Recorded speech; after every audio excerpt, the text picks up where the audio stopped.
오늘 여러분과 함께 하나님의 소원이라는 제목을 가지고 말씀을 나누기 원합니다.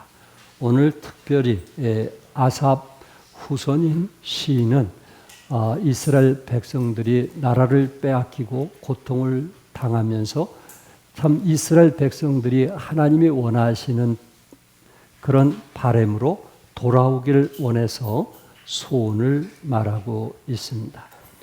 오라토리오 메시아를 썼던 조지 프레드릭 핸델이라는 분은 여러분들이 이미 많이 알고 있습니다. 이분이 많은 오페라를 작곡했지만은 큰 성공을 거두지 못했던 사람입니다. 핸델이 몇 편의 가극에 실패했을 때 그의 라이벌이었던 지오바니 보논치니라는 사람은 쉴 새 없이 명곡을 만들어 성공을 했습니다. 그러나 핸델은 거의 파산 지경에 봉착했고 또 이미 런던에서는 소문나기를 핸델은 이제 끝났다라는 소문이 파다하게 돌았습니다. 이런 절박한 상황 속에서 핸델이 할 수 있는 것은 하나님께 부르짖는 것이었습니다. 입을 크게 여는 것이었습니다. 그래서 핸델은 기도하고 그리고 금식하면서 곡을 쓰기 시작을 했는데 23일 만에 완성한 곡이 바로 그 유명한 메시아입니다. 그는 23일 동안 기도하다 작곡하다 무릎을 꿇고 기도하면서 그 대곡을 만들었습니다. 그 중에서도 여러분이 잘 아시는 합창곡 제44번 할렐루야를 작곡한 후에는 눈물을 흘리면서 이런 고백을 했다고 합니다. 내 앞에 천국이 나타난 것을 보았다. 그리고 나는 위대하신 하나님을 보았다. 오 하나님, 나를 찾아오셨구나 라고 외쳤다고 합니다. 사람들이 모두 가망이 없다고 하던 때에 그는 하나님의 채워주심을 바라고 또 부르짖어 기도하자 하나님께서 놀라운 악상을 떠오르게 했고 세계적으로 유명한 대곡을 완성할 수 있었던 것입니다. 참 핸델이 하나님께 간절히 기도했다라는 그 말이 예수 믿는 사람들의 마음을 움직이고 있습니다. 어떤 사람은 기도하지 않고도 좋은 곡들을 썼다고 했는데 어떤 사람들은 기도 속에서 이런 좋은 곡들이 나와서 사람들의 마음을 지금까지도 울리고 있다라는 말입니다. 오늘 여러분과 함께 우리를 채우시는 분은 하나님이신데 여러분과 저에게 포기하지 않냐고 끝까지 하나님의 소원을 이룸으로써 여러분과 저의 비전과 꿈들이 이루어지기를 바랍니다. 시편 기자는 하나님의 소원에 대해서 첫째, 하나님 외에 다른 신을 섬기지 말라고 했습니다. 우리 9절 같이 한번 읽겠어요. 시작. 너희 중에 다른 신을 두지 말며 이방 신에게 절하지 말지어다. 오늘 본문을 통해서 아삽 후손인 그 시인은 하나님께서 이스라엘 백성들에게 요구하시는 몇 가지 소원이 있음을 말하고 있습니다. 특별히 하나님이 택한 이스라엘 백성은 애굽에서 출애굽하게 했고 또 시내산에서 하나님께서 특별히 이제 백성들을 구별해서 십계명을 주었고 또한 40년 동안 구름기둥과 불기둥으로 인도하신 하나님, 선민이었던 하나님, 아니 하나님 외에 다른 신을 섬길 수 없는 선민인 이스라엘 백성들이 결국 하나님 외에 다른 신을 섬김을 통해서 아수르의 포로가 되었던 저들에 대해서 너무나 마음이 아팠던 것입니다. 하나님께서 시내산에서 십계명을 주시면서 출애굽기 20장 3절과 4절에 너는 나 외에 다른 신들을 네게 두지 말라. 너를 위하여 새긴 우상을 만들지 말라고 했습니다. 하나님은 이스라엘 백성들을 사랑하셨습니다.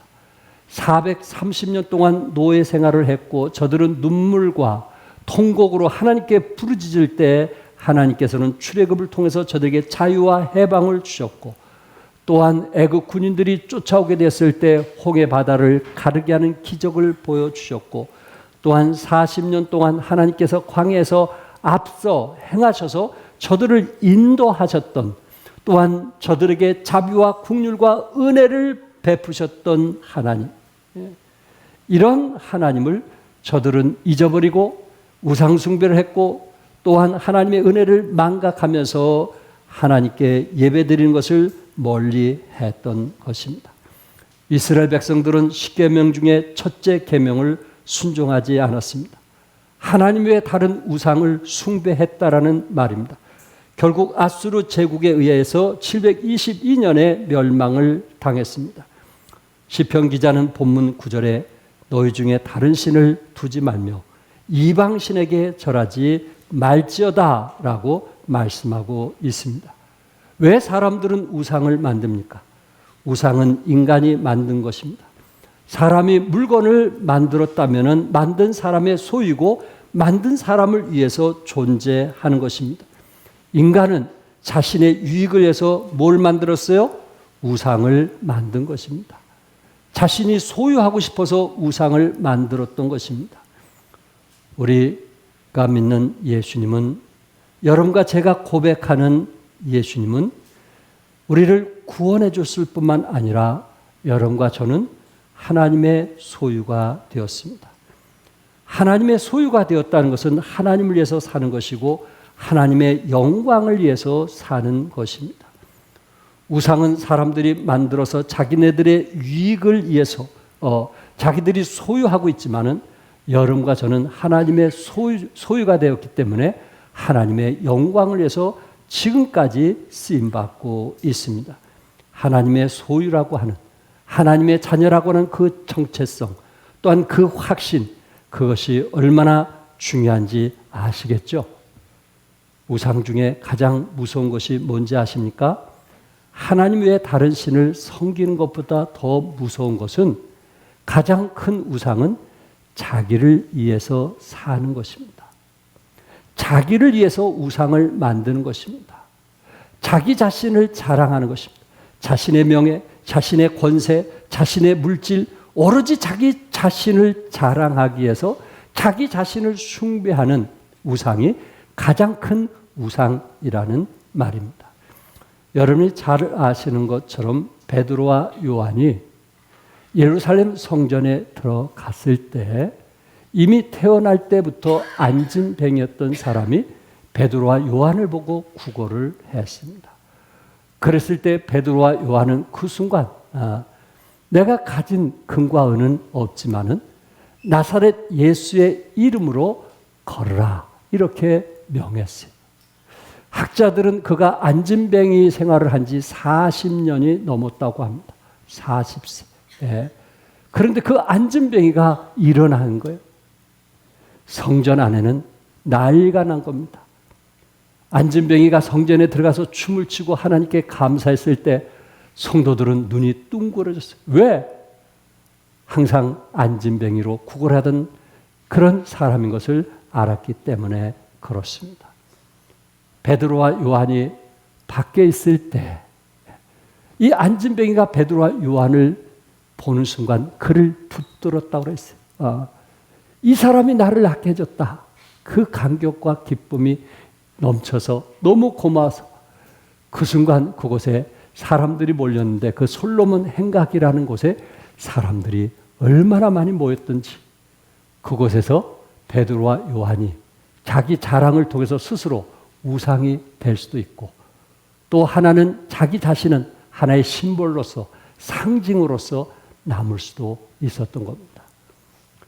그런데 사도행전 3장 13절에 하나님이 그의 종 예수를 영화롭게 하셨느니라.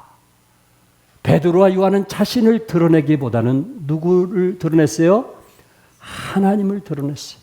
하나님이 그의 종 예수를 영화롭게 하셨느니라 하면서 하나님께 찬양하고 영광을 돌렸던 것입니다. 바울이 지나가는 곳에 병자들이 나은 것 아시나요?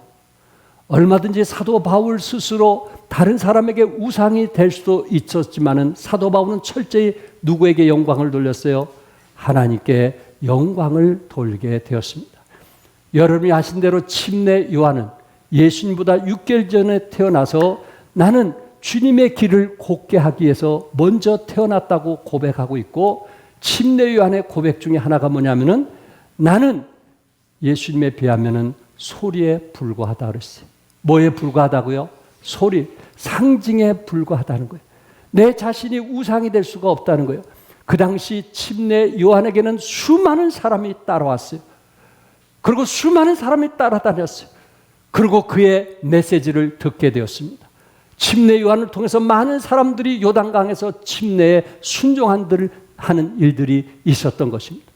그러나 침례 요한은 소리에 불과했기 때문에 예수님이 내 뒤에 오시는 어린 양이라고 말씀하시면서 자기를 따랐던 모든 제자들을 예수님에게 따르도록 했던 것입니다. 침례 요한은 소리에 불과했습니다. 침례 요한은 상징에 불과했습니다. 하나님의 일을 하는 상징에 불과했습니다. 자기 자신을 드러내고 자기 자신을 자랑하고 자기 자신을 숭배하는 그런 사람이 되지 않기를 원했다라는 말입니다.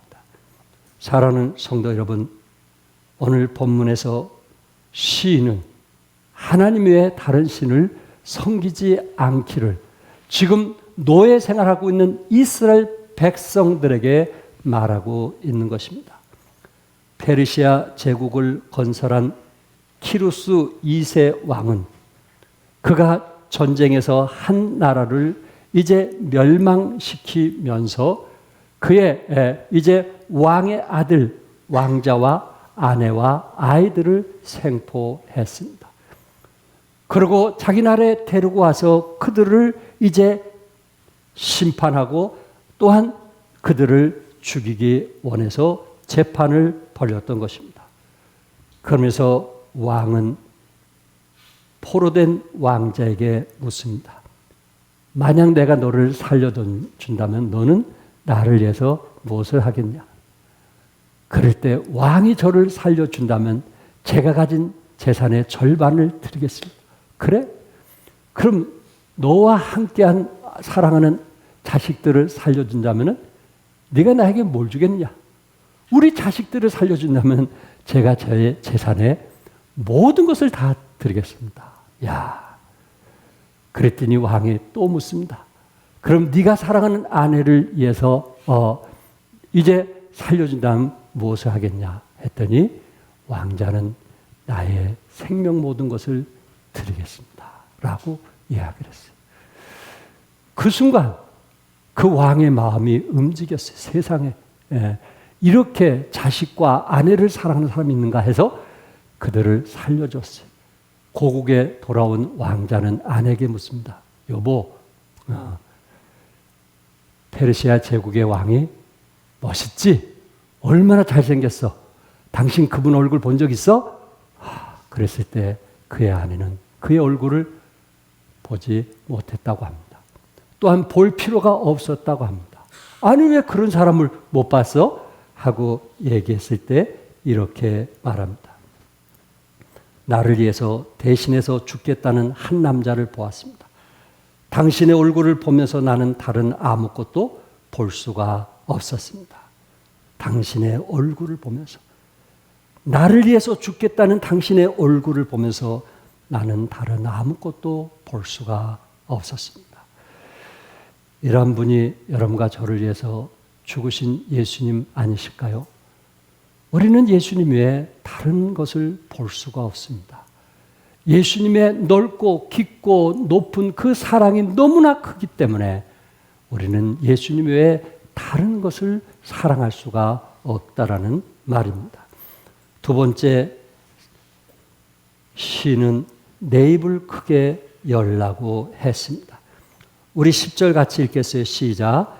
나는 너를 애굽 땅에서 인도하여 낸 여호와 네 하나님이니 내 입을 크게 열라 내가 채우리라 하였으나, 하나님께서 우리를 향한 소원이 무엇일까?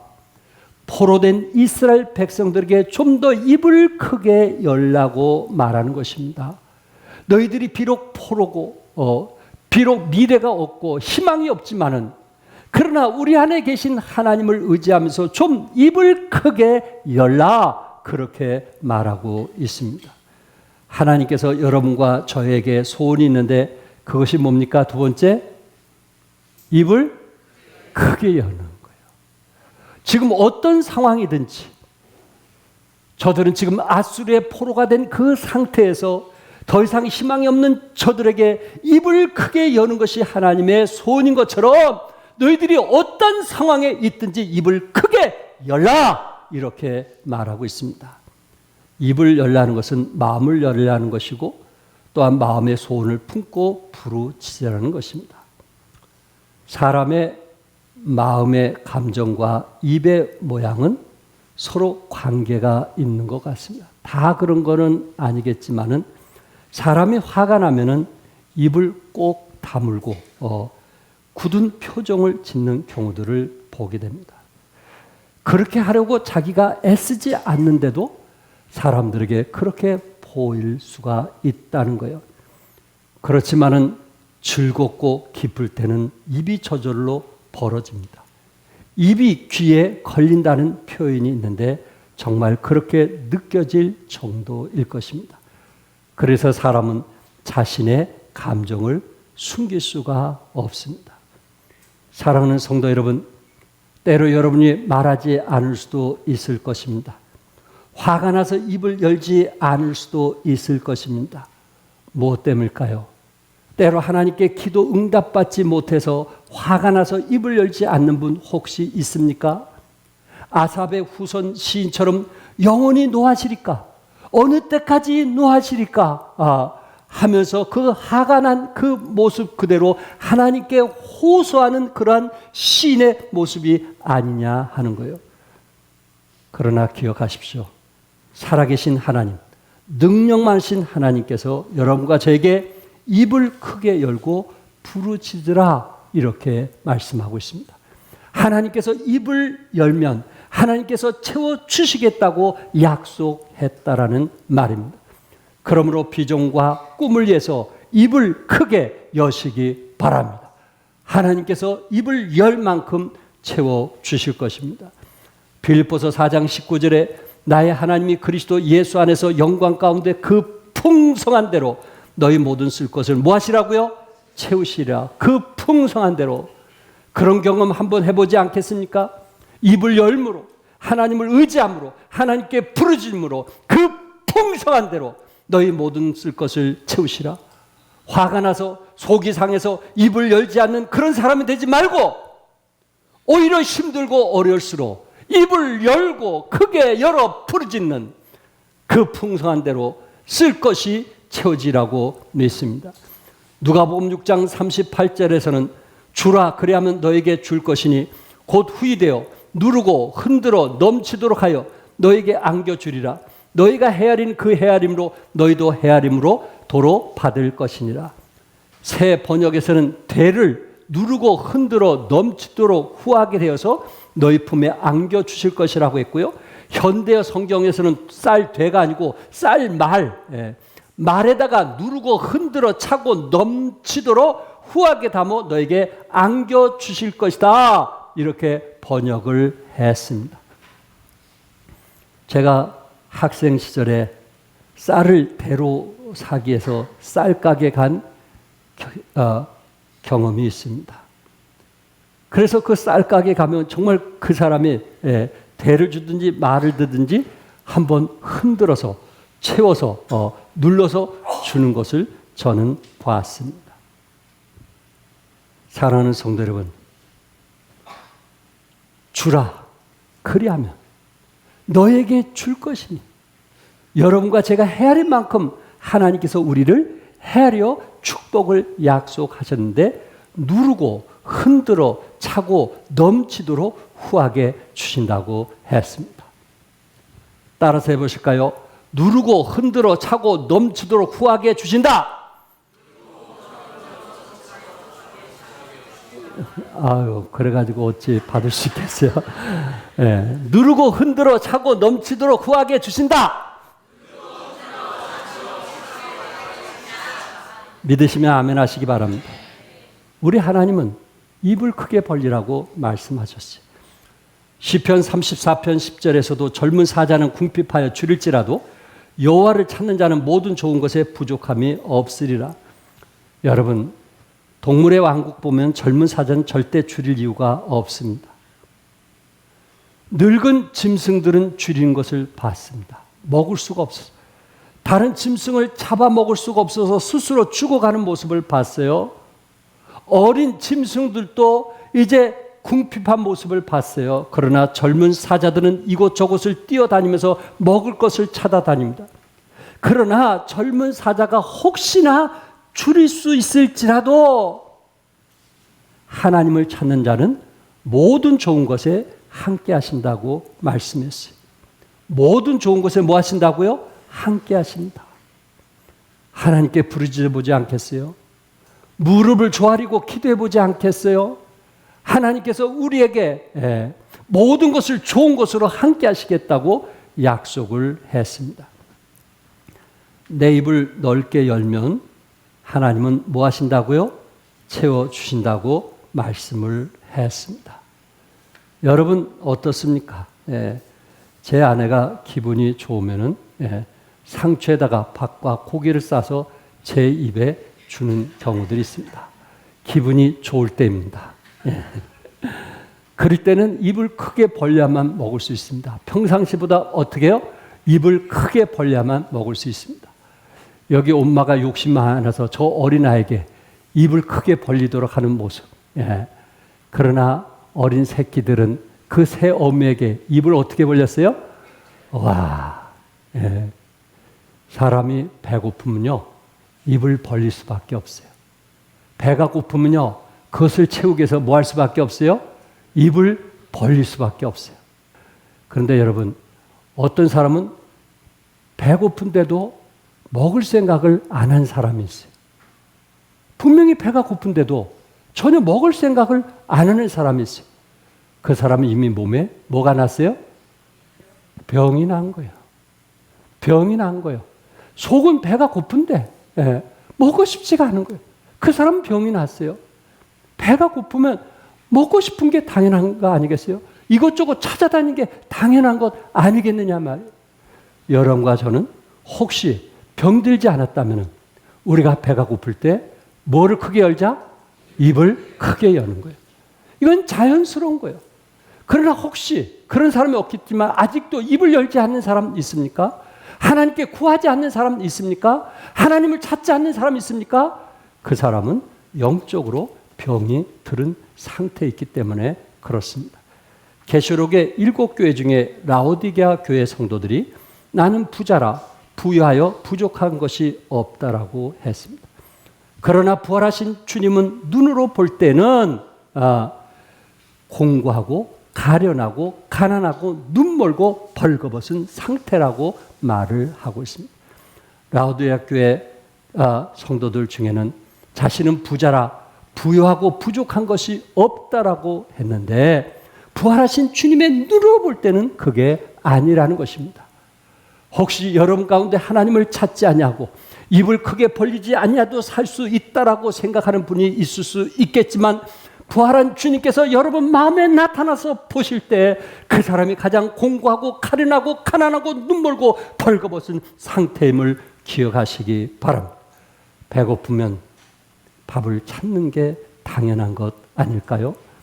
시편 119편 131절에서는 좀 더 강한 메시지로 표현을 했습니다. 내가 주의 계명들을 사모함으로 내가 입을 열고 뭐 했다 그랬어요? 뭐 했다 그랬어요? 헐떡였나이다. 헐떡였나이다. 이 헐떡였다는 말은 개가 이제 먼 길을 달려와 가지고 헐떡거리면서 물을 마실 때의 모습이 아니겠느냐 하는 것입니다. 이처럼 시편 기자는 말씀의 굶주림 때문에 개처럼 헐떡이면서 입을 열었다 이렇게 표현하고 있습니다. 사랑하는 성도 여러분, 여러분과 저도 하나님 안에서 하나님의 약속을 믿고 입을 여시기 바랍니다.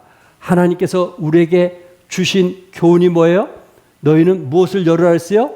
입을 열으라고 말씀했어요. 그리고 이 말씀 속에서 하나님께서 우리에게 약속하신 것이 뭡니까? 내 입을 크게 열면 하나님께서 뭐 하시겠다고요? 채우시겠다고 약속하셨어요. 뭐 하시겠다고요? 채우시겠다. 하나님께서 채우시겠다. 예. 로마서 8장 32절에 자기 아들을 아끼지 아니하시고 우리 모든 사람을 위하여 내주시니까 어찌 그 아들과 함께 모든 것을 우리에게 주시지 아니하겠느냐. 모든 것을 우리에게 주시지 아니하시겠느냐. 예.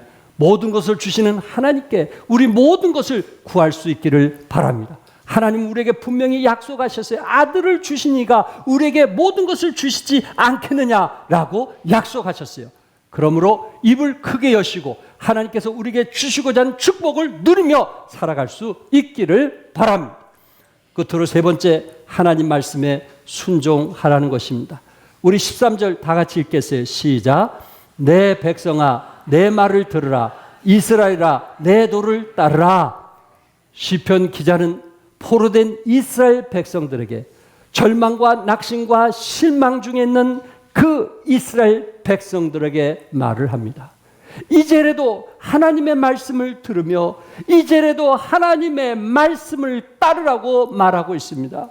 우상을 버리고 하나님 말씀을 가까이 할 때 자유와 기쁨과 평안을 누릴 수 있으니 너희들이 그렇게 하라고 지금 강조하고 있는 것입니다. 하나님께 의지하며 입을 크게 벌려야 되는데 이스라엘 백성들은 어떻게 했어요? 첫째, 내 힘으로 열심히 살아가려고 했던 것입니다. 하나님보다 우상 숭배를 하고 하나님이 주신 참된 자유를 빼앗기고 가정을 잃었으며 아수르의 포로가 되었습니다. 그러나 두 번째, 하나님께 의지하며 입을 크게 벌리라고 시인은 강조하고 있습니다. 왜 그랬을까요? 왜 하나님께서 왜 그 입을 벌리는 저들에게 채우신다고 약속했을까요? 본문에서 이스라엘 백성들의 모습을 말해주고 있는데 11절에 내 백성이 내 소리를 듣지 아니하며 이스라엘이 나를 원하지 아니했도다. 이스라엘 백성들이 하나님 말씀을 듣지 아니하고 또한 하나님을 뭐하지 아니했다고요? 원하지 아니했도다.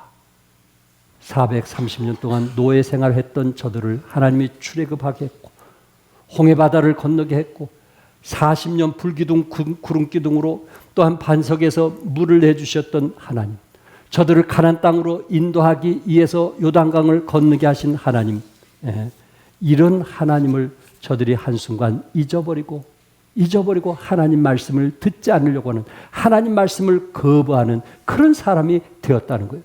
그래서 하나님께서 어떻게 하셨어요? 12절에 그러므로 내가 그의 마음을 완악한 대로 버려두어 그의 임의대로 행하게 하였다. 그가 원한 대로 살게 했다는 거예요. 여러분 이게 얼마나 무서운지 아시겠죠? 얼마나 답답했으면 그가 원한 대로 하도록 했을까요? 이제는 포기한 거예요. 하나님. 그의 마음을 완악한 대로 버려두어 결국은 아수르의 포로가 되게 했던 것입니다. 이런 상황을 잘 알았던 시편 기자는 그럼에도 불구하고 포로된 저들에게 내 백성아 내 말을 들으라, 이스라엘아 내 도를 따르라, 이렇게 말씀을 했습니다. 이스라엘 백성들이 포로된 상태에서 하나님의 말씀을 순종할 때 어떤 현상이 일어날까요? 14절에 그리하면 내가 속히 그들의 원수를 누르고 내 손을 돌려 그들의 대적들을 치리니. 우리 하나님께서 아수르 그 원수에서 하나님께서 누르고 내 손을 돌려 그들의 대적을 뭐 하시겠다? 치게 해서 하나님이 자유를 주시겠다는 거예요. 그리고 또한 포로들이 이스라엘로 돌아오게 되었을 때 16절에 다 같이 읽겠어요. 시작. 또 내가 기름진 밀을 그들에게 먹이며 반석에서 나오는 꿀로 너를 만족하게 하리라. 반석에서 나오는 물은 들었어도 꿀로 너를 만족하게 하리라. 포로된 저들에게 희망을 주는 메시지 아닙니까? 낙심하고 실망한 저들에게 소망을 주는 메시지 아닐까요?